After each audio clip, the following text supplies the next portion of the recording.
ओम अज्ञानतिमिरान्धस्य ज्ञानाञ्जनशलाकया चक्षुरुन्मीलितं येन तस्मै श्रीगुरवे नमः।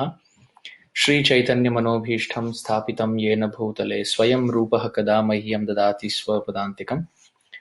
वन्देऽहं श्रीगुरोः श्रीयुतपदकमलं श्रीगुरून् वैष्णवांश्च श्रीरूपं साग्रजातं सहगण रघुनाथान्वितं तं सजीवं साद्वैतं सावधूतं परिजनसहितं कृष्णचैतन्यदेवम् श्री राधा कृष्ण पादान् सहगण ललिता श्री विशाखान्वितांश्च हे कृष्ण करुणा सिंधो दीनबंधो जगत्पते गोपेश गोपिका कांत राधा कांत नमोस्तुते। तप्त कांचन गौरांगी श्री राधे वृंदावनेश्वरी देवी प्रणमामि हरिप्रिये। वाञ्छाकल्पतरुभ्यश्च कृपा सिन्धुभ्य एव च पतितानां पावनेभ्यो वैष्णवेभ्यो नमो नमः।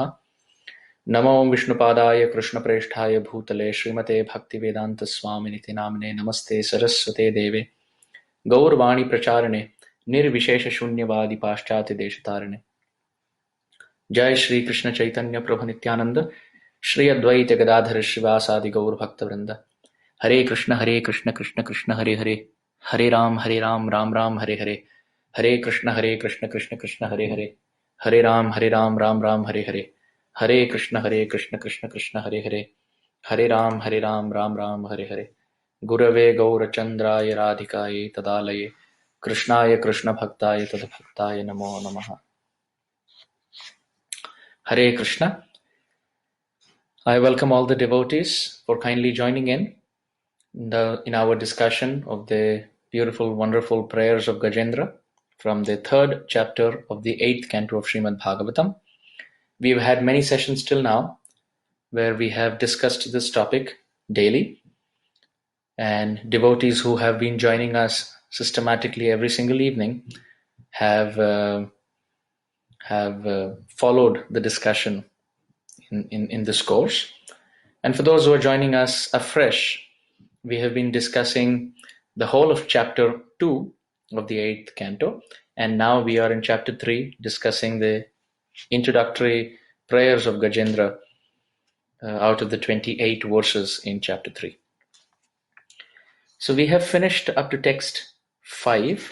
Last evening we did text 4 and 5. So today we will do text 6 and 7 in the time that we have. So let us quickly chant them. Please kindly open up your Srimad Bhagavatam copies, Canto 8, Chapter 3, text 6 and 7. Na yasya deva rishaya padam vidu jantu punakor hatigantumiritum yatha natasya kritivir vicheshtato duratyayanu kramana samavatu. दिद्रेक्षवो यस्य पदं सुमङ्गलं विमुक्तसङ्गा मुनयः सुसाधवः चरन्त्यलोकव्रतमावृणं वने भूतात्मभूता सुहृदः समे गतिः. Translation and purport by Srila Prabhupada. The translation: An artist on stage, being covered by attractive dresses and dancing with different movements, is not understood by his audience. Similarly, the activities and features of the Supreme Artist cannot be understood even by the demigods or great sages, and certainly not by those who are unintelligent like animals. Neither the demigods and sages nor the unintelligent can understand the features of the Lord, nor can they express in words his actual position. May that Supreme Personality of Godhead give me protection. Continued translation of text 7. Renunciants and great sages who see all living beings equally, who are friendly to everyone, and who flawlessly practice in the forest the vows of brahmacharya, vanaprastha, and sannyas, desire to see the all-auspicious lotus feet of the Supreme Personality of Godhead. May that same Supreme Personality of Godhead be my destination. Now the purport of Srila Prabhupada. A similar understanding was expressed by Kunti Devi. The Supreme Lord exists everywhere, within and without. He even exists within the heart. Sarvasya chaham hridhi sannivishto Ishvaraha sarva bhutanam hriddeshe arjuna tishtati. Thus, it is indicated that one can find the Supreme Lord within one's heart. There are many, many yogis trying to find him. Dhyana avasthita tadgatena manasa pashyanti yam yoginaha. Nonetheless, even great yogis, demigods, saints, and sages have been unable to understand the bodily features of that great artist, nor could they understand the meaning of his movements. What then is to be said of ordinary speculators like the so called philosophers of this material world? For them, he is impossible to understand. Therefore, we must accept the statements of the Supreme when he kindly incarnates to instruct us. We must simply accept the word of Lord Ram, Sri Krishna, or Sri Gauranga and follow in their footsteps. Then it may be possible for us to know the purpose of their incarnations. And then Prabhupada quotes the Janma Karma Chame Divyam verse. If by the Lord's grace one can understand him, one will immediately be delivered, even within this material body.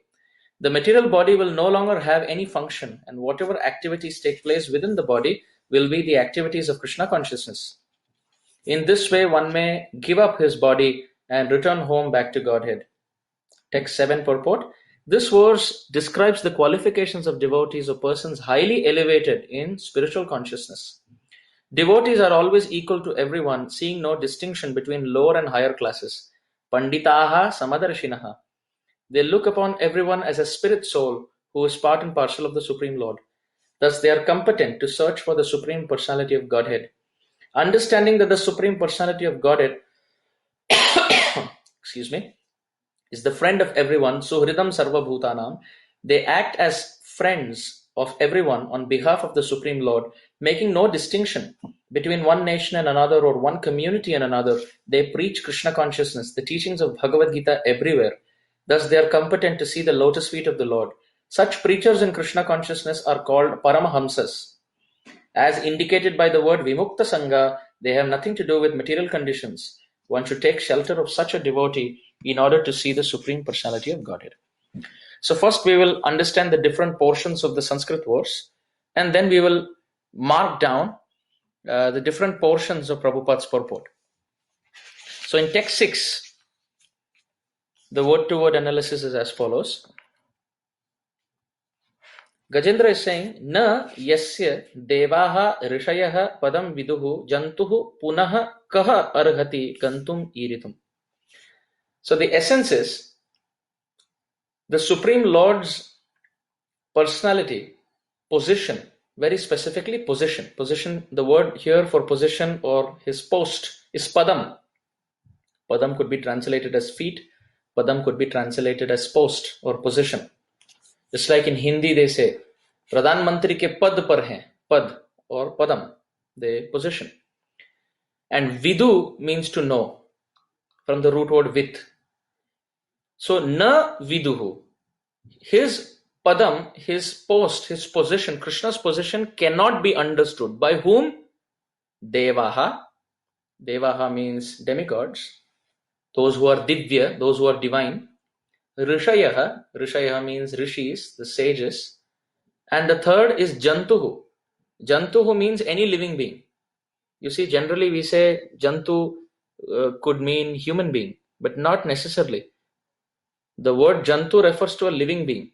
Only after that living being follows the principles of Manu Samhita, then he is benedicted with the title called Manushya by Manu, Manu Dev, the originator of mankind. So even a human being is actually Jantu. He is just an insignificant living being. Only after he follows the principles of Manu Samhita, he could be called as Manushya. Just because he has 2 hands and 2 legs and 2 eyes and 2 ears, you cannot say he is a human being. Sahitya Sangeeta Kala Vihinaha Sakshat Pashu Puchha Vishanahinaha Trinam Nakhadan Napijiva Manam Tadbhaga Deyam Paramam Pashunam Yesham na Vidya na Tapo na Danam Jnanam na Sheelam na Guno na Dharma Te Mrityu Loke Nanubhara Bhutaha Manushya Rupena Mrigascharanti. So basically those who are, they look like human, but if they don't follow the principles of Manu Samhita, they are not a Manushya. So basically what this line means is that no demigod who is divya, deva comes from diva, div dhatu, divya, transcendental or very divine, in English as we say divine. So no divine personality, no enlightened sages can understand the Supreme Lord. What to speak of Jantuhu, not even Manushya, what to speak of uncivilized living beings. And punaha kaha arhati gantum iritum. When demigods cannot understand Krishna, when rishis cannot understand Krishna, jantuhu punaha kaha arhati. Then what can be said about normal living beings? So understanding the Supreme Lord is itself difficult. What to speak of Gantum? What to speak of entering, going towards transcendental realm? What to speak of entering his pastimes, etc. And then what about Iritum? To explain that realm to others. You see, great acharyas, they understand Krishna. One, they have not just theoretical, they have practical, which means one, they know the way. Second, they go the way. And third, they show the way. Great acharyas do these three things. They know the way, they go the way, and they show the way. So they know Krishna, they reach his abode and enter the eternal reality through realization. They see his pastimes, etc. And three, they are able to express and explain that to everyone. So in the first two lines, Gajendra is saying that Krishna cannot be understood by great demigods like Indra, Brahma, Shiva, etc. He cannot be understood by great rishis also, like Atri Rishi, Gautama Rishi, Bharadwaja Rishi, even Agastya Rishi, Durvasa Rishi, etc. They cannot understand. Then what can be said about normal jantuhu, normal living beings? If understanding in itself is a problem, what to speak of entering his pastimes? What to speak of explaining all that to living beings? It is impossible. And then Gajendra is giving an example. Yatha, just like Nata. Nat. So Nat could refer to a dancer, Nat could refer to a dramatic performer. Somebody who's a dancer or somebody who's a dramatic artist could be Nat. Yatha natasya akritibihi. So akriti means form, bodily form. So sometimes the dancer or the dramatic actor, he may have different kinds of makeup. His form will be different. Sometimes he is dressed as, let's say, in South India, you have you have girls learning Bharatnatyam, or you have the very attractive presentation of the Kathakali, where it is difficult. They have so much makeup on the face. It is difficult to know who is the person playing it. Sometimes even girls, when they dress up, little girls, they dress up for their Arangetram or their Bharatnatyam performance. For someone who doesn't know the child very closely, they will not even recognize the child. There is so much makeup, and there are flower decorations and so many ornaments and face makeup and foundation and whatnot, and they have big nice decorations even for the eyes and etc. So natasya akritibihi, when a dancer is dancing, their form, their decoration itself hides, so you cannot know who that person is. And then ahead, vicheshtata, and also third word is anukramana. Three things. So the person's dressing will hide the person, and then the person's acting, that will hide, and the person's dancing or singing or other skills, that will hide. Well, I think if you know the person considerably well, by their singing you can recognize the voice. But if they are just dressed up, or they are dancing by the makeup or by their dressing or by their steps or by their movements, it is very difficult to understand. Duratyaya, it is very difficult to understand who that person is. So Gajendra here is giving the same example that Queen Kunti gives. Namasye purusham tu adyam ishwaram prakrite param alaksham sarvabhutanam antar bahir avasthitam. And then she says, Na lakshase mudadrisha nato natya dharo yata. Oh Krishna, you are like the artistic performer. You are like a dancer, or you are like a actor. You are hiding by this cosmic manifestation of yours. So if someone knows Krishna very well, then they can catch Krishna in the miracle of the flower, in the fragrance of the flowers, in the taste of the fruits, in the taste of the water, in the light of the sun. They can catch Krishna. But if someone doesn't know Krishna very well, then Krishna is hiding in his own creation. The whole creation, the miracles, the wonders around, they're all like makeup. They're all like the graceful dance and acting of an actor. That is Krishna hiding by the makeup of his material nature. So Gajendra is saying, Krishna, you cannot be understood even by demigods and even by rishis. What to speak of Jantuhu, what to speak of living beings. They cannot understand them. What to speak of entering your pastimes and then speaking about it to others. Iritum, to explain. It is impossible. You are like an artist who hides himself amidst his creation. My Lord, now is the time to reveal yourself. And sa ma avatu. Oh, unto me, may that person now come out of his hiding. You are hiding in your own cosmic creation. Please kindly reveal yourself and protect me. Now is the time to come out. Like that.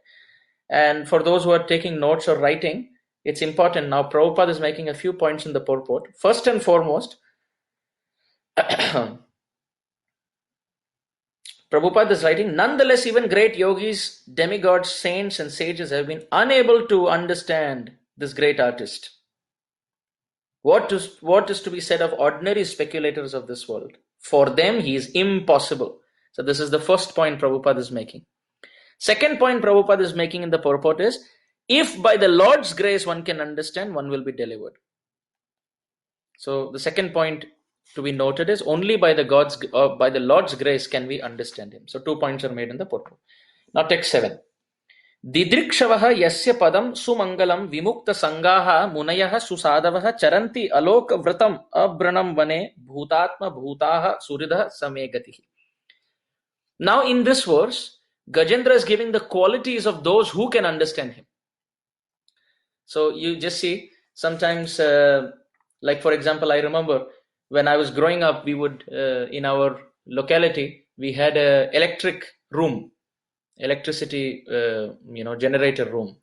So whenever there used to be, we used to have a electric power cut, everybody would go there to see if it's a trip, if the electric switch has been tipped off. So then all the kids would run there to see. And at that time, the watchman of the building would say, no, kids should not enter, because they would have a sign there. They would have a skull face with, 2 bones around, danger sign.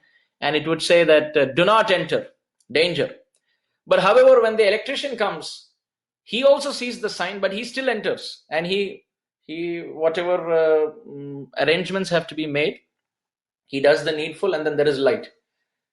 So the point is, from that we can learn that although the room says, do not enter, danger, it is for most of us. But for someone who is very well versed with electricity, like the electrician, he doesn't stand out thinking, do not enter. He enters and he does the needful. Similarly, the door of Krishna's personality says, no one can understand. So demigods cannot understand, rishis cannot understand, living beings cannot understand. But that doesn't mean no one enters inside and understands him. Who understands? Pure devotees understand.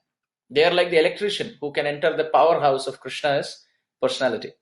So in this verse, text 7, Gajendra says what kind of devotees, what kind of qualities they must possess in order to understand him. Didrikshavaha, we know the word drik. Drik means to see. So didrikshavaha, those who want to see yasya padam, his lotus feet, those who want to see his form, which is sumangalam. You see, Krishna's lotus feet is very, very auspicious. It is this same lotus feet that he placed on the head of Bali Maharaj and pushed him to Sutal Lok and eternally made him glorious. Danavendro Mahabali. Bali Maharaj has become very glorious by the touch of Krishna's lotus, Vaman Dev's lotus feet. Chalayasi Vikramane Balim Adbhuta Vamana. But not just that, Padanakha Neera Janita Janapavana. That same lotus feet also ruptured the material shell and gave birth to Ganga Devi in this world. So his lotus feet is so special that it can give glory to Bali Maharaj and invoke the auspicious appearance of Ganga Devi, who appears in this world washing the lotus feet of the Lord. And because Ganga has washed the lotus feet of the Lord, Brahma holds Ganga in his kamandalu, in his pot, because that water has the Charanamrit of Krishna, Vamandev's lotus feet. Also, Lord Shiva holds the same Ganga on the top of his head in his matted locks, because this is again his Charanamrit. And this is why devotees go and bathe in the Ganga, and they believe that they are going to be purified of all their sins. Where is the purity coming in Ganga? Because she has washed the lotus feet of Vaman Dev. So that is the power of the Lord's lotus feet. Similarly, we see in the 10th canto Srimad Bhagavatam, when Krishna is dancing on the hoods of Kaliya, Kaliya's wives, the Nagapatnis, are saying, Kasyanu bhavo syanadeva vidmahe tavangri renuhu sparashadikara. Oh Krishna, what has this rascal envious serpent, husband of ours, done? That tava angri renuhu. Tava means yours, angri means feet, and renuhu means dust. Tava angri renuhu sparasha. Sparasha means touch. Adhikaraha, qualification. What has this serpent done that he has received the qualification to be touched? Tava angri renuhu sparashadikaraha, by the dust from your lotus feet. This same lotus feet, the Dvijapatni, the Nagapatnis are saying that this same lotus feet, Lakshmi Devi is massaging, but still she gets scared. She gets scared to take the dust from the Supreme Lord's feet. But my Lord, you are coming and offering the dust from your lotus feet wholeheartedly to Kaliya. So how fortunate is Kaliya? What has he done? So Jaya Dvija Patni Jaya Naga Kanyagan Bhakti Te Jahara Paila Govinda Charan. So what had Kaliya done? Nothing. He was just related to the Naga Patnis who are pure devotees. So therefore we see the glories that Kaliya received just by being touched by the dust from the Supreme Lord's lotus feet. Also, when the Supreme Lord appears as Ramchandra, very beautifully it has been described that he could make even stones liberated, and Ahalya can appear from the stone by the touch of his lotus feet. And also the Supreme Lord showers mercy on the boatman Kevat. There also the pastime of the dust from the Lord's lotus feet has been glorified. So lotus feet of the Lord is a very, very auspicious. Sumangalam. You see? Dridikshavo yasya padam sumangalam. The same lotus feet. Akrura. He says, Adyameva. Adyame safalam taptam. He says, our Akrura says in the 10th canto, 38th chapter. He says, today all my tapasya has become successful because I am not just going to see, but I am going to touch the lotus feet of Krishna and Balaram. So that is Sumangalam. Krishna's lotus feet is very, very auspicious. Sumangalam. Also, Bhagavatam describes that when Vaman Dev, he expanded his lotus feet, just the tip of the toenail of Vaman Dev was so effulgent that Brahma's whole abode went dull. Brahma felt as if that there was a sun bigger than the actual sun. Even Surya Dev became dull in front of the effulgence of the tip of Vaman Dev's toenail. Sanchintayasya Bhagavat Charanara Vindam Vajrankusha Dhwaja Saroruha Lanchanadyam. Bhagavatam describes that one should remember the very auspicious lotus feet of Bhagavan. Therefore, even the gopis are saying in the Bhagavatam that we want to remember this lotus feet. Samsara utpatitam gehe jusham api manasyudiyat sadanaha. Ahushchate nalina nabha padara vindam yogaishware ridhi vichintyam agada bodhay samsara kupa patito taranava gehe jusham api manasyudiyat sadanaha. In the Bhagavatam, the gopis are saying, may we get this lotus feet in our heart. So this padam, this lotus feet has been called as Sumangalam. Very, very auspicious. Krishna is placing his lotus feet on Mother Earth in Vrindavan.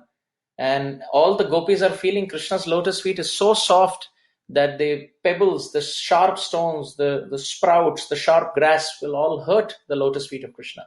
Krishna is very, very tender. So, Didrikshavo yasya padam sumangalam. However, if somebody wants to enter this realm and see the lotus feet of Krishna and understand him, then they must have the following qualities. What are they? Vimukta sangaha. Vimukta sangaha. Prabhupada explains in the purport that Vimukta Sangha means a person has to, they have nothing to do with material conditions, which means they are very attached to Krishna. And Munayaha, Susadavaha, they are very elevated in consciousness. And at the same time, bhutatma bhutaha, they are equal to everyone. Surida, they're friendly to everyone. Only then they can enter this realm of Krishna. So in two verses, Gajendra is making two very beautiful points.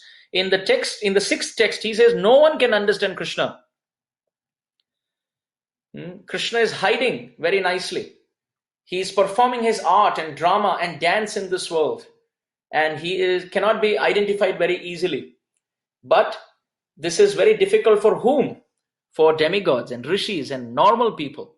But if someone wants to understand Krishna and see him and enter his pastimes and reveal this glory to everyone, then they must be devoted and they must be very tolerant and very forgiving and they must be very compassionate in Krishna consciousness in sharing this principle.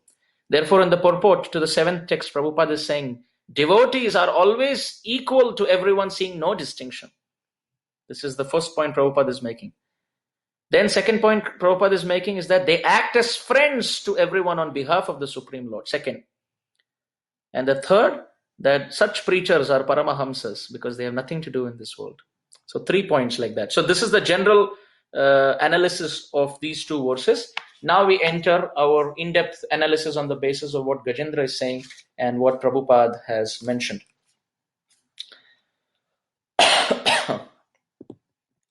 Actually, it is a fact that no one can understand Krishna. What to speak of Krishna as Bhagavan, no one can understand even Paramatma.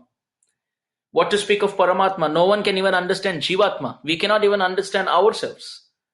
We don't even know what we are. We don't even know why we are doing what we are doing. You see, when we used to do book distribution in Boston, we used to see in downtown Boston, so many people are walking with their briefcase. But if you pause somebody and you ask them, where are you going? They have an answer. But if you ask them why they are going, they have no answer. Some say, I'm going to work, but then why are you going to work? Oh, to make some money. Why do you want some money? Oh, because I have to pay my bills. Or why do you have to pay your bills? Because I need a house. Why do you need a house? Because I have a family. Why do you have a family? Because I have desires. What kind of desires do you finally have? Oh, I want to be happy. Why you want to be happy? No answer. No answer. So it's interesting. We don't know who we are. 7 billion human population. No one knows who we are. No one knows why we are doing what we are doing. But ultimately one thing is for sure. Karanena vina karyam na kadachana vidyate. The Upanishads describe no one does any activity without a reason. Nahi kaschik kshanam vapi jatutishtatya karmakrit. The Bhagavad Gita explains that no one can stop performing activities and no one can perform an activity without a reason. What is the reason? Why are we performing all activities? Our Bhagavatam has explained very, very beautifully. Sukhaya karmani karoti loko natai sukham vanyaduparamam va vindeta bhuyastata eva dukkham yadatra yuktam bhagavan vadennaha. Vidura is explaining in the 3rd canto, 5th chapter, 2nd verse, Bhagavatam, that everyone is performing all their activities, sukhaya karmani karoti loko, only to be happy. You see, this is a very big statement. We all say this superficially, but we don't understand this. We say, I want to be happy. But what this actually means is 7 billion people with so much variety. They have so much variety in their looks. They have so much variety in the way they walk, the way they talk, the cultural differences, languages, the cuisines, the cultural background. Everything is different. In fact, even 2 fingerprints don't match. But the only thing which matches with 7 billion people, not 7 billion human people, you talk about any creature, those in the water, those on land, those in the air, those born from eggs, those born from wombs, those born from soil, those born from sweat. Think about all kinds of living beings. Bhagavatam describes one common thread between all these living beings is sukhaya karmani karoti loko, that everyone ultimately performs all activities only to be happy. Why is there no variety there? Why is there no variety there? It's not that out of 7 billion human population, 3 billion want happiness, 2 billion want distress, and another 2 billion, they're okay with happiness or distress. No, every person, not just humans, even trees, every insects, even birds, even animals, they love to be loved. They all want to be happy. Again, our Bhagavatam describes. We find in Canto 7, Chapter 7, Text 42, Sukhaya dukkha mokshaya sankalpa iha karminaha.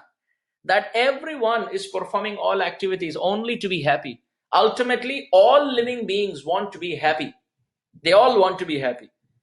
Still, Bhagavatam continues, Canto 6, Chapter 16, Text 60. Sukhaya dukkha mokshaya kurvate dampati kriya.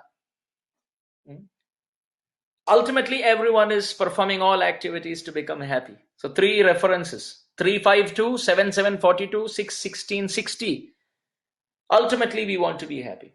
Acha, now, question is why we want to be happy? All of us want to be happy? Oh, because all the jivas ultimately come from the same source, Krishna, who is all happy. All the parts, they come from the same whole. And the whole is Ananda Swarupa. Rasovai Saha. He is not called Rasovai Tasmin. He is Rasovai Saha. It's not said that in him there is happiness. He himself is happiness. And because we are parts and parcels of that Krishna, we aspire for happiness. And when we don't get that, we say, I am bored. I am uncomfortable. I am sad. I am miserable. Don't do this to me. Don't say like this to me. Why? Because at that moment, when the soul wants Ananda, we are not getting it. Some people may say, well, I'm getting it in this world. I'm very happy. But no, it's not actual happiness, because the definition of the joy that we are looking for, sukha, the ananda that we are looking for, is something that is unlimited in quantity. Unlike this world. In this world, you see, the other day I was eating besan barfi. So I really felt very happy. So I wanted to eat one and I felt very happy. I ate one more. Then I ate one more. After 3 or 4, I said enough. And then what happened? I ate, and then my stomach started becoming little, not upset, but it started becoming a little agitated. So there was pain. So for little happiness also, there is limited quantity. One barfi is enough. That gives happiness. But the desire to have more, that same barfi which gives pleasure in the first bite, the 4th or 5th piece, we say enough. If you push in 10 pieces, then we will vomit. So the pleasure is not in the barfi. Because if the pleasure was in the barfi, the 10th barfi should give as much happiness as the first one, or maybe even higher. But the pleasure in this world reduces. And it's not there. This is point number 1. It's not there unlimited. Second, it is not there for unlimited time. Today we are walking, we are very happy. Tomorrow we buy a cycle, we are very happy. Then after that we see someone having a scooter, we want a scooter, then we are very happy. Then we see someone riding a very wonderful bike, we want a bike, then we are very happy. And then we see someone buying a car, then we want a car, and then we are very happy. And driving the car, we have a problem parking it, and etc., etc. We see someone walking, we say, oh, so nice, we could have just walked. Why did we bring in our car? So the pleasures in this world are limited quantity and for less number of time, and with time they reduce. The pleasure that we have in having an iPhone for the first day is not the same pleasure that we have on the 10th day. It reduces with time. After 2 weeks, you don't even think about it. But the ananda, the happiness that the jiva is looking for, should have 3 qualities. It should be unlimited in quantity. Second, it should be for unlimited time, eternity. And third, it should increase at every step. Ananda ambudi vardhanam pratipadam purnamrita swadanam. Because we don't get that in this world, and that is our true nature, we are frustrated. You see, this analysis of our own identity, we don't do. So we don't even understand the jiva properly. What to speak of understanding the super soul, Paramatma, and then what to speak of understanding Bhagavan. It's a far-fetched, it's a far fictitious thought process. Anyway, our Bhagavatam gives us a very beautiful roadmap. Okay, we cannot understand ourselves, but we can say, wait a minute, at least we can understand Krishna on the basis of Shastra. We cannot understand ourselves properly.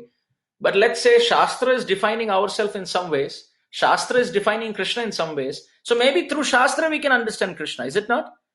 Oh, to break that argument, Bhagavatam gives other verses. Please move to Canto 11, chapter 21, text 35. Veda Brahmatma Vishaya Stri Kanda Vishaya Ime Parokshavada Rishaya Paroksham Mamacha Priyam.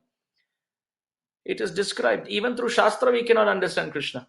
This verse is saying. Why? Because the Shastra is revealed in a very confidential way. It is very esoteric. So even through Shastra we are not able to properly understand Krishna.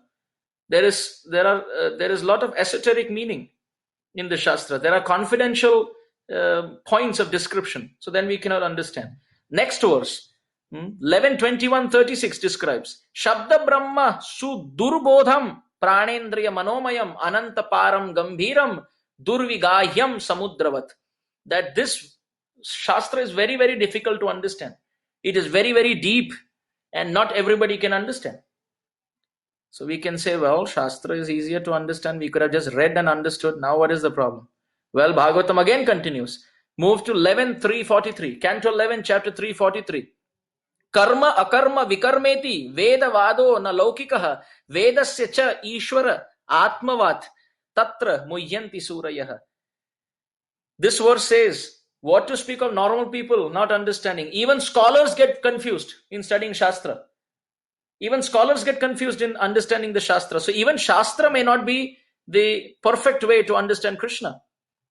Well, then we could say, well, if Shastra is also not the right way to understand, if we can, Shastra is expressing, but we cannot understand the Shastra properly, then we can say maybe great souls, the Mahajans, can understand Krishna. We are not able to understand even ourselves. We are not able to understand Krishna. And the Shastra which is revealing all of this to us, we are not able to understand the Shastra even, but we can say maybe great souls are able to understand. Great souls are very qualified, so maybe they are understanding. Well, to break this argument, Bhagavatam says, Canto 6, chapter 17, text 32, Naham virincho na kumara naradau na brahmaputra munaya suresha vidama yasye hitamam shakam shaka na tat swarupam pratagisha maninaha. Lord Shiva is saying, I don't understand Krishna, Brahma cannot understand Krishna, Narada cannot understand Krishna, the Ashwini Kumaras cannot understand Krishna, sages who are Brahma's sons cannot understand Krishna, demigods cannot understand Krishna. We are all insignificant personalities. We cannot even understand our own identity. How can we understand Krishna? This is what Lord Shiva is saying. Now Brahma supports this. Canto 10, chapter 14, text 38, Srimad Bhagavatam. Now Brahma says, Jananta eva janantu kim bahuktya name prabho manaso vapusho vacho vaibhavam tava gocharam. Brahma is saying, if someone comes and says, I understand Krishna, Jananta eva janantu. Let them say that. If they are saying that I know everything about Krishna, let them speak like that, let them think like that. Brahma is saying, but as far as I am concerned, with my 4 heads, 4 brains and 4 mouths, I have analyzed and I'm speaking the truth. Manaso, through mind, vapusho, through body, vacho, through words, I accept. Vaibhavam tava gocharam. My Lord, your glories and opulences are beyond my perception. I cannot understand. It's impossible for me to understand. This is the reason why Bhagavatam says, Tene Brahma Hridaya Adi Kavaye Muhyanti Yat Surayah. That Brahma couldn't understand, therefore Krishna injected transcendental knowledge in his heart. So just to build up and understand our discussion, we said we cannot understand ourselves, what to speak of Paramatma, what to speak of Bhagavan. Then we said maybe we can use Shastra.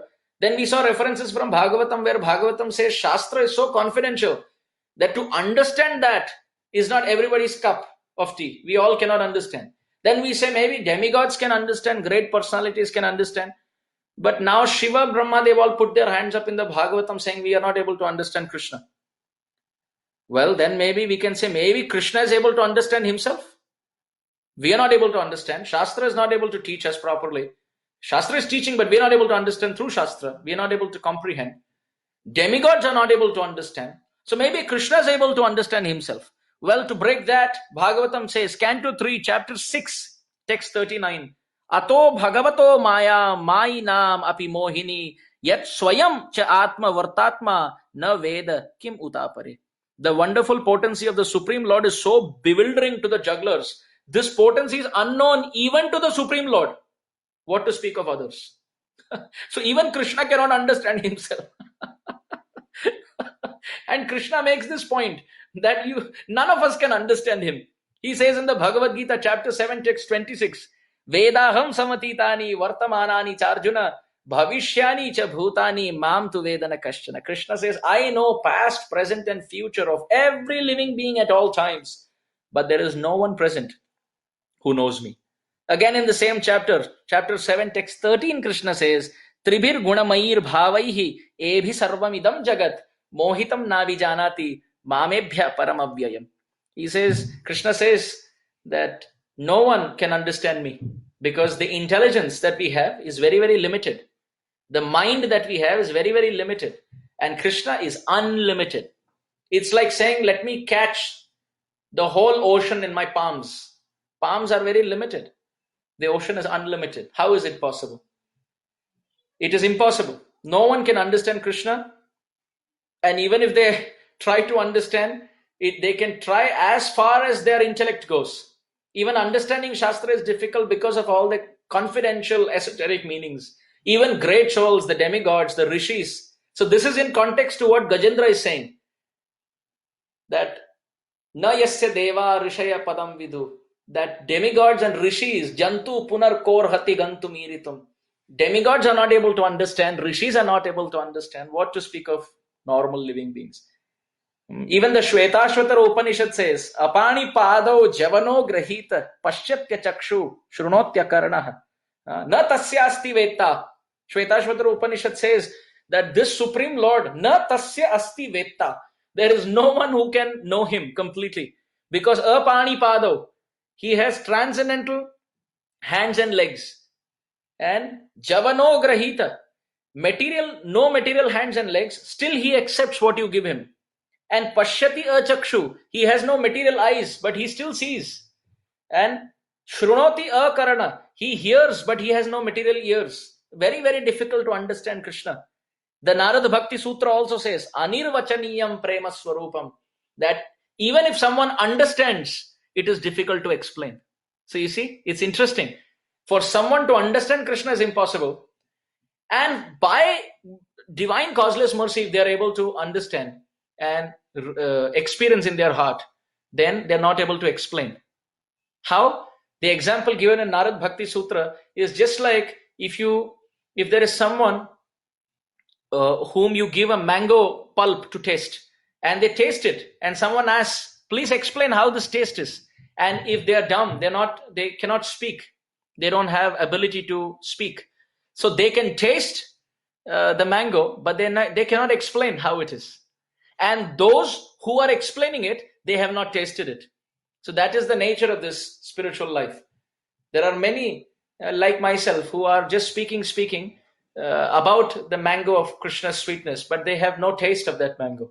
And on the other hand, those who have really tasted it, they are trying to explain, but it is like someone who is tasting a mango but is dumb. He's not able to explain. And even if an acharya explains, the person who is listening, he is deaf. He cannot understand. So this is very, very confidential. So now the point is, Gajendra is saying, no one can understand you, my Lord. So then the question is, does that mean no one can actually understand him? Can no one understand him? Because even in the Bhakti Rasamrita Sindhu, Rupa Goswami says, Atha Shri Krishna Nam Adi Na Bhavet Grahyam Indriyai Sevon Mukhehi Jibhado Swayameva Spuratyadaha. That no one can understand Krishna through their senses because the senses are limited and Krishna is unlimited. Even the Kathopanishad describes, the same is described in the 3rd chapter of the Bhagavad Gita also. Indriyebhyo parohyartha arthebhyo cha param manaha manasastu para buddher atma mahan paraha. That our senses are so dull and so limited, they cannot even explain material things properly. Like for example, if someone actually eats a mango and can speak, you ask them to describe a mango, they will say it is sweet. But now by saying sweet, S-W-E-E-T, how can anyone understand what is that sweetness? If someone has only experience of chewing neem leaves, he doesn't know what S-W-E-E-T is. So how can you taste even a mango fruit and explain how mango is like? The best thing is you give the mango and you say you taste and you experience. So mango in this world cannot be expressed through our tongue. What to speak of Krishna's sweetness and Krishna's position? It's impossible. Impossible. Yadrishi bhavana yasya siddhir bhavati tadrishi. However, there is one way to understand. That is described in text 7. How do we understand he who cannot be understood? Oh, that is when he wants us to understand him. You see, the difference between finite and infinite is this. The finite cannot reach the infinite. But the infinite is so infinite that he can make himself accessible to the finite. Therefore, he is infinite. He has all the potencies. So, on what basis will he make himself available? The Bhagavatam describes, Canto 10, chapter 14, text 29. Athapite deva padambujadvayam prasadaleshanugrihita evahi janati tattvam bhagavan mahimno na chanya ekopi chiran vichinvan.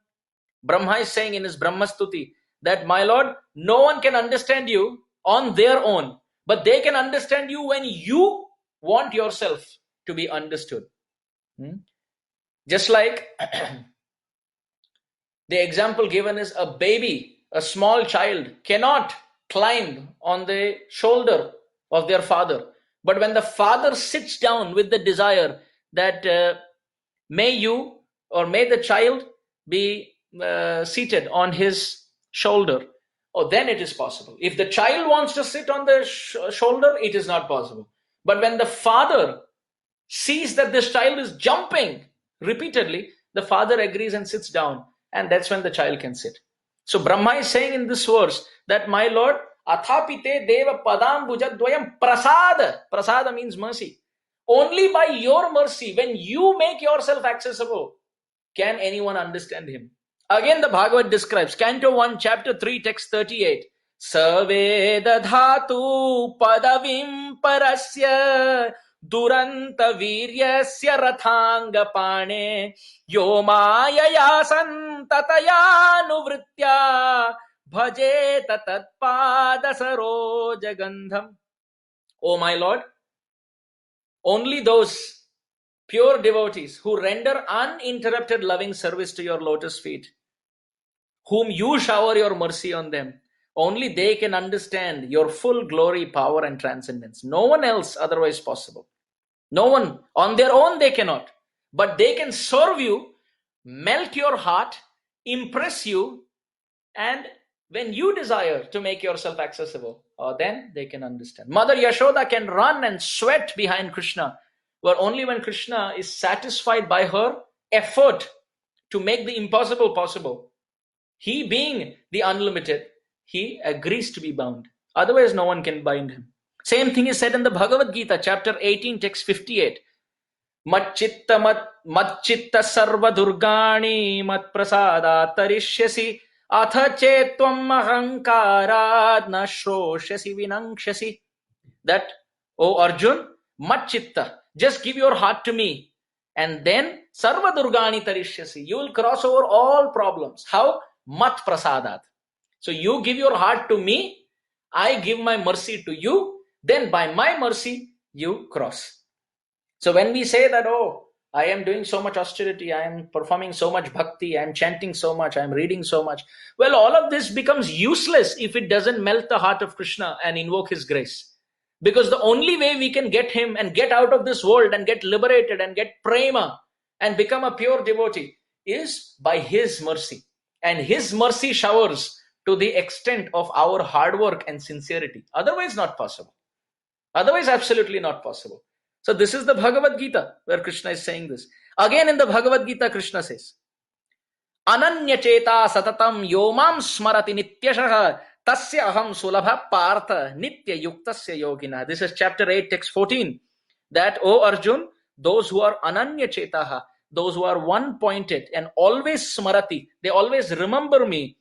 For them, O Arjun, tasya aham sulabha partha, I am very easily accessible to them. So Ajita, the unconquerable impossibility, becomes Jita, becomes conquered, becomes a possibility. Again in the Bhagavad Gita, Krishna says, chapter 11, text 54, Bhaktya tu ananyaya shakya aham eva vidorjuna nyatum drashtum cha tattvena praveshtum cha parantapaha. You see, exact point that Gajendra is making. Gajendra says, my Lord, no one can understand you, nyatum. What to speak of enter, praveshtum. What to speak of speak to others and see, drashtum, impossible. But here Krishna is saying in 1154 Gita that bhaktya tu ananyaya. If someone has bhakti to me, then jnatum drashtum praveshtum. They can know me, they can see my leelas, and they can enter my leelas. They can enter my pastimes. And finally, in the 18th chapter also, Krishna wraps up with the same thing. Bhaktya mam abhijanati. This is 1855 Gita. Bhaktya mam abhijanati yavan yaschasmi tattvataha tato mam tattvato nyatva vishate tat anantaram. If someone has bhakti, mam abhijanati, oh, then they understand me, tattvataha, in truth. And after knowing me, vishate, they enter where? My eternal pastimes. So Gajendra is saying, no one can understand you, my Lord. But then he, in the next verse, in text 7, he gives qualities of who can enter. So we gave different kinds of proofs from the Shastra just to make this point, that the point that Gajendra is making in 2 verses is the churning essence of so many verses that we just put together from Shastra. So therefore, to get Krishna's grace, we have to do bhajan, we have to do bhakti under the guidance of a very great soul. And we have to develop these qualities that has been described in this verse. So very quickly we will discuss that also. So Gajendra is talking about if someone becomes a devotee and they develop titikshavaha, karunikaha, surhida sarvadehinam, ajata shatravah shanta, sadhavo sadhu bhushana. If someone does bhakti, they do hari bhajan and they become a sadhu under the guidance of a great guru, a great soul. Oh, then he who is impossible to be known, he becomes happy, his heart melts in compassion, he, instead of we reaching his realm, he catches on to us. And then in this way, we can get him. So what kind of qualities should a devotee possess to get Krishna? One should be very, very kind and merciful to everyone. One should be very merciful. This is why we see devotees, they not just chant the holy name, they also do kirtan on the streets, and they do preaching on the streets also, in public place also. Why? Because it is karunika. They are very, very merciful. They want to benefit themselves and benefit others also. Sometimes even devotees, we discuss and we feel shy. Oh, for me to do kirtan and dance in the temple, I feel very shy. I know one person who was telling me that I don't know how you guys dance in the temple like mad people. Normal Hindu temples, we sit and we find so much peace. So at that time I told him that, don't you see in India that when there is marriage, there is barat, there are relatives also dancing, and not poor people. We see even rich people, they're dancing, and they're dancing in ahead, in front of the horse, in behind the horse, side of the horse, and they're dancing. Relatives are also dancing. Even outsiders join sometimes. Aaj mere yaar ki shadi hai. Who that yaar is, they don't know, but they just come. They are also dancing. And not just dancing, they're throwing colors also. Sometimes whistling also. And sometimes they're throwing money also. And some people are also even eating something during that time. And there are instruments also. Dhanakadadan, dhanakadadan, dhanakadadan. There are like big, big instruments also. So people like to dance when there is a marriage. Why? They are dancing to show the world, you see how much we love you. You are getting married today, and we love you so much. We don't care about anyone around. We are so madly in love for you. We are so happy that you are happy. And they dance for one day for this person who's a hero for one day sitting on the back of the horse.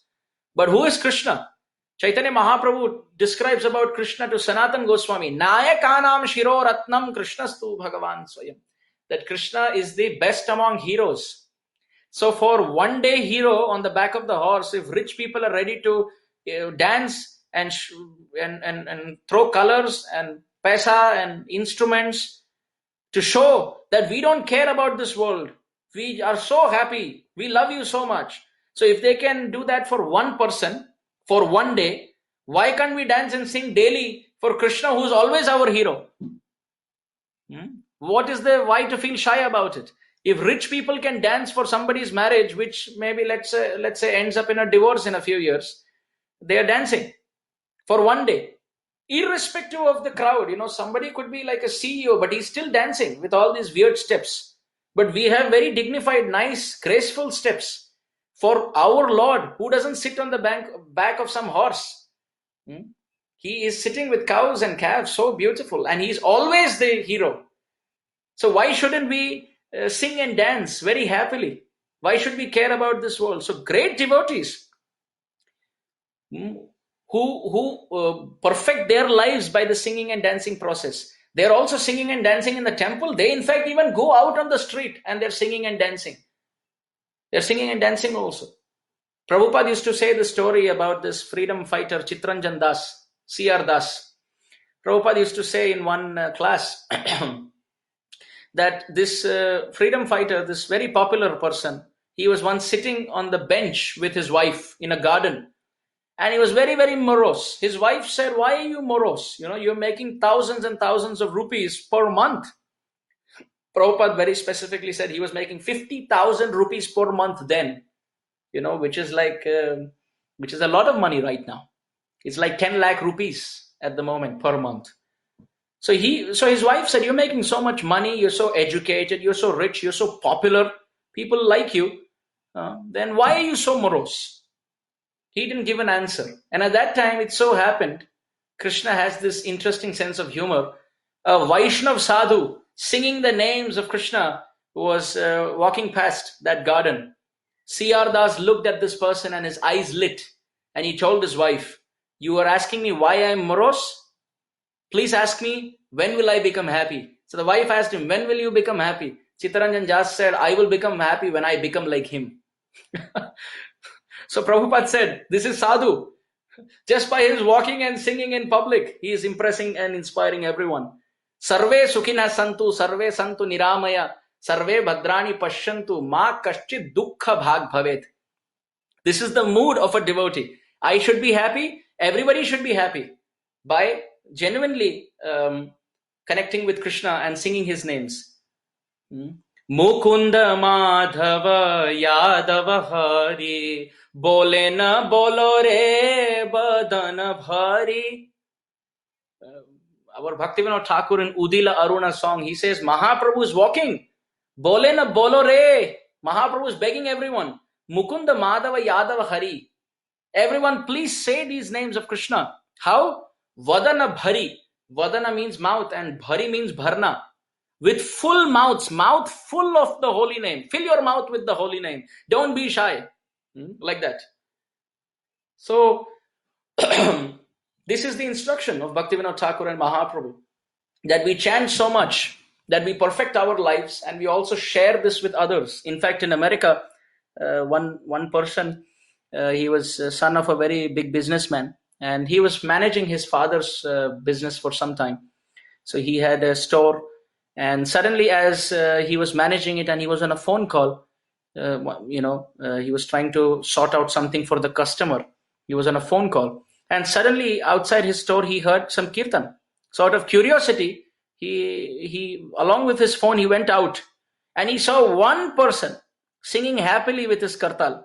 One devotee, he had a microphone close to his mouth, and he had kartal in his hand, and he was singing loudly onto the microphone, and he was playing kartal, and on his shoulder he had a bag full of books. So if someone came and stopped by, he would give a book.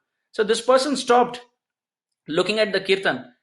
The devotee became very impressed. So this son who stopped, he immediately gave the phone to his father. He said, "You please manage this customer, I will be back." So the father managed.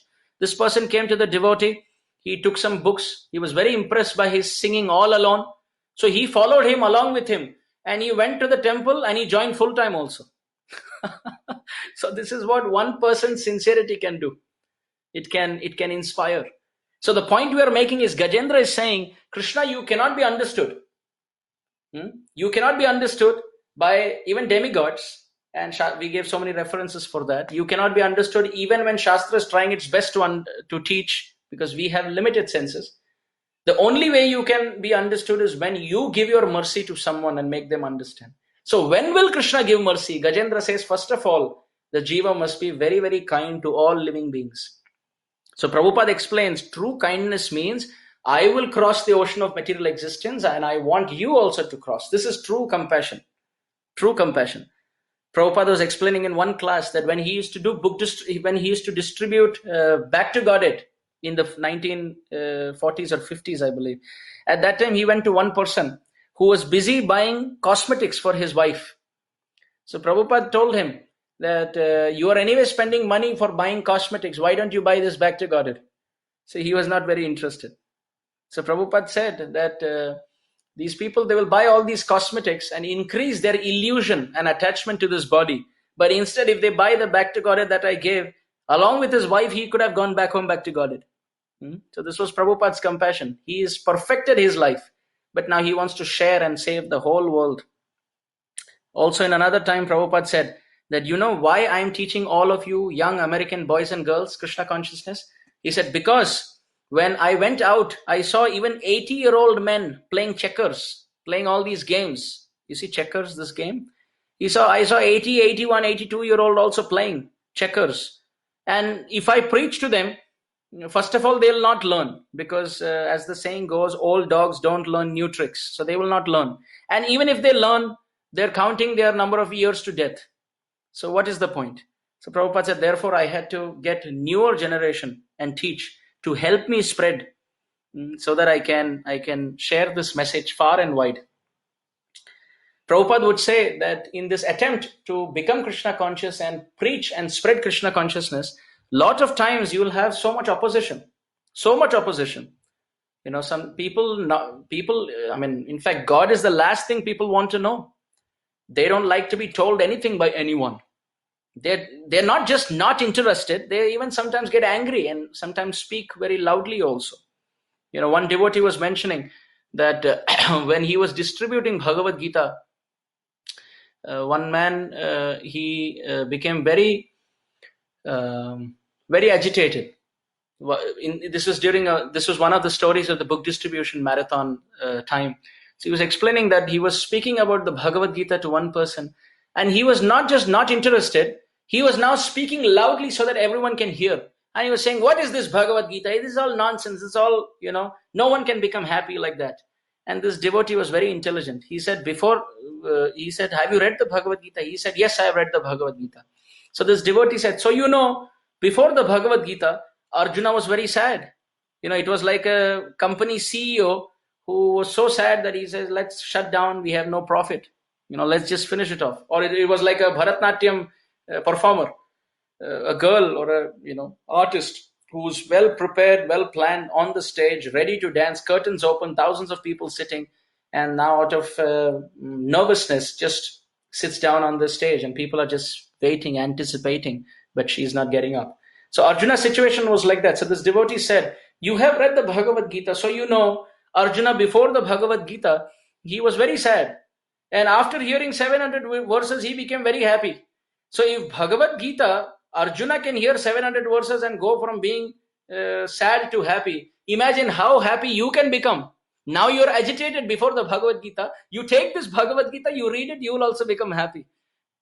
So like that, many interesting tricks have been incorporated. Why? Because devotees want this message to go out. There's so much compassion. Prabhupada, in fact, once he taught one devotee, one disciple in Juhu temple, Radha Rasbihari temple, one disciple, one Indian-bodied devotee, he went all day out for making life members. He went all day to make life members, and he came back to the temple very tired. And he was very hungry. He wanted prasadam. So he came to the temple and he looked for prasadam. Not a single plate was there. So he got so angry. He came to Prabhupada's room. He threw the bead bag on Prabhupada's table and he said, I quit. I quit. So Prabhupada said, what happened? So this Indian-bodied devotee, he said, I am really frustrated. I went in the morning. I'm coming back in the evening. Not a single person became life member today. So Prabhupada said, why do you worry? You just be patient. Once this Radha Rasbihari temple gets built up, you see people will line up to become life members. He said, not just that. I was all day outside tired. I come to the temple, no prasad even. So Prabhupada said, think about the American boys and girls who are here. They are in a foreign country.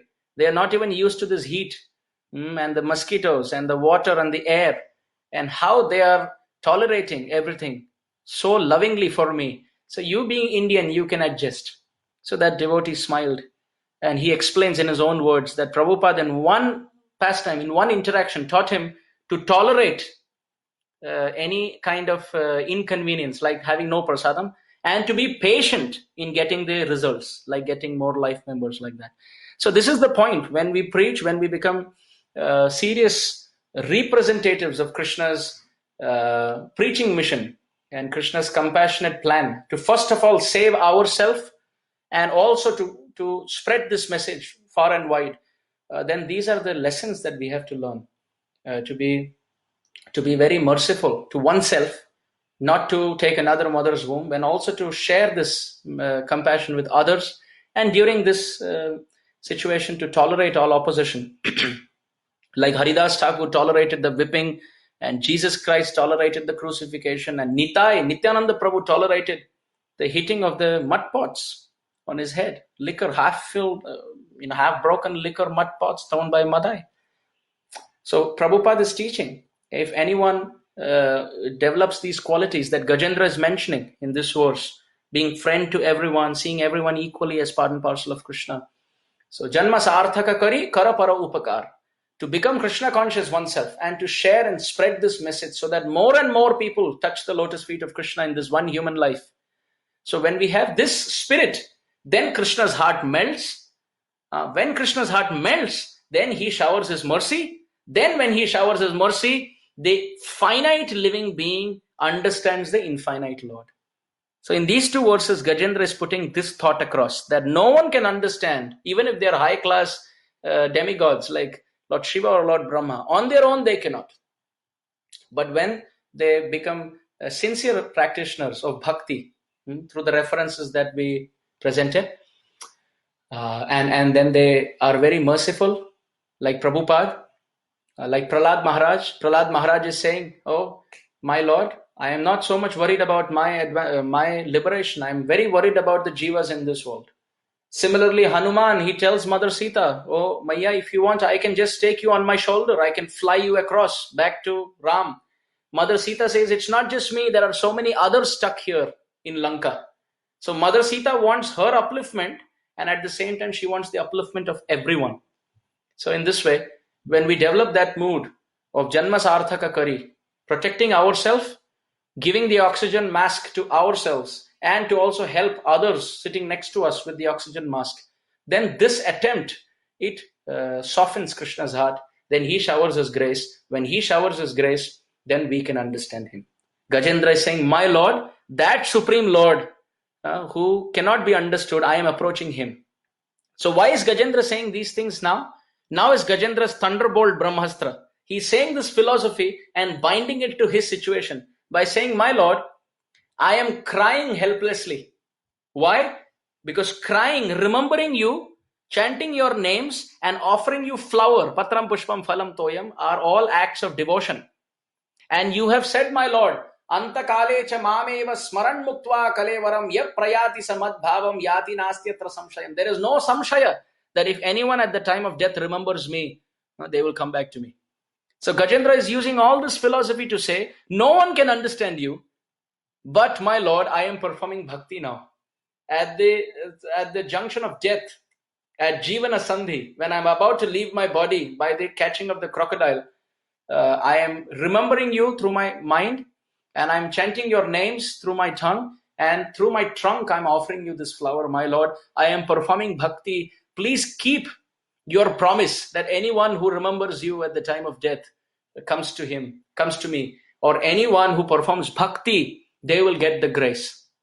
My Lord, I am remembering you, I am glorifying you, and I'm offering you service. Now please let your heart melt. May you kindly give your grace and appear here. I cannot come and catch you, my Lord, because I am stuck here. Therefore, I request you come and hold me.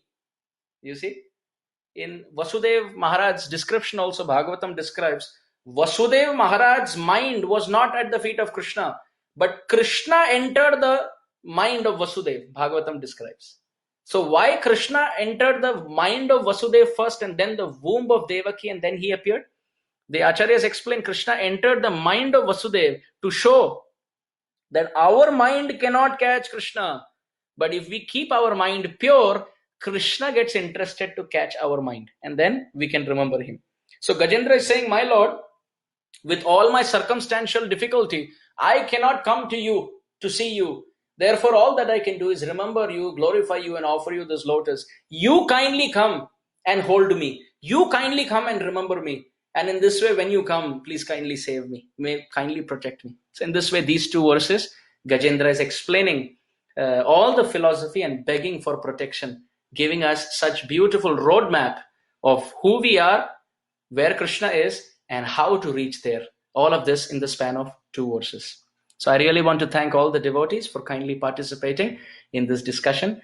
Please kindly join us even tomorrow, 7 to 8 p.m. Eastern Standard Time, when we continue our discussion on the consecutive verses ahead, 8 and 9, in the pastimes of Gajendra, in the prayers of Gajendra. Thank you so much for your continued association and active participation and enthusiastic motivation to keep this series going. Vancha kalpatarubhyascha kripa sindubhya evacha patitanam pavanebhyo vaishnavebhyo namo namaha.